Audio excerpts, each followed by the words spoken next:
Nellore parliament సభ్యులు వేమిరెడ్డి ప్రభాకర్ రెడ్డి, కోవూరు శాసనసభ్యులు వేమిరెడ్డి ప్రశాంతిరెడ్డిలు 2 ఏళ్ల నమ్మకం, అభివృద్ధి, సంక్షేమం పేరుతో తిరుపతిలో శుక్రవారం నిర్వహించిన బహిరంగ సభలో పాల్గొన్నారు. రాష్ట్రంలో కూటమి ప్రభుత్వం ఏర్పడి 2 ఏళ్లు పూర్తయిన సందర్భంగా కూటమి నేతలు 2 ఏళ్ల నమ్మకం, అభివృద్ధి, సంక్షేమం పేరుతో తిరుపతి సమీపంలోని దామినేడులో నిర్వహించిన బహిరంగ సభలో ముఖ్యమంత్రి నారా చంద్రబాబు నాయుడు, ఉప ముఖ్యమంత్రి పవన్ కళ్యాణ్, మంత్రి నారా లోకేష్, బీజేపీ రాష్ట్ర అధ్యక్షులు మాధవులు పాల్గొన్నారు. ఈ సందర్భంగా వేమిరెడ్డి దంపతులు CM Chandrababu, deputy CM Pawan Kalyan, Nara లోకేష్లను ప్రత్యేకంగా కలిశారు.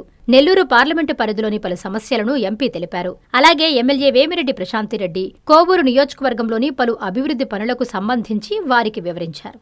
నారాయణ హాస్పిటల్స్ ఆన్ వీల్స్ మీ ఇంటి వద్దే తక్షణ వైద్య సేవలు మరియు నిపుణుల చికిత్స. మా సేవలు specialist consultations, general medicine, general surgery, orthopaedics, dental, ophthalmology వంటి విభాగాల నిపుణుల వైద్య సలహాలు, ఎక్స్రే, ఈసీజీ, లాబొరేటరీ పరీక్షలు, రక్త పరీక్షలు, షుగర్, కొలెస్ట్రాల్, కిడ్నీ మరియు లివర్ ఫంక్షన్ టెస్టులు, కంటి చూపు పరీక్షలు, పంటి ఆరోగ్య పరీక్షలు, preventive health checks, diabetes, BP, గుండె, కిడ్నీ, లివర్ వంటి సమస్యలను ముందుగా గుర్తించేందుకు పరీక్షలు, అత్యవసర చికిత్సా సహాయం, ఆక్సిజన్, అత్యవసర మందులు. మా ప్రత్యేకతలు 25 ఏళ్ల నమ్మకమైన వైద్య సేవలు, అన్ని వైద్య సౌకర్యాలతో కూడిన ఆధునిక మొబైల్ హాస్పిటల్. మీ ఆరోగ్యం మా బాధ్యత. నారాయణ హాస్పిటల్స్ ఎప్పుడూ మీకు అండగా.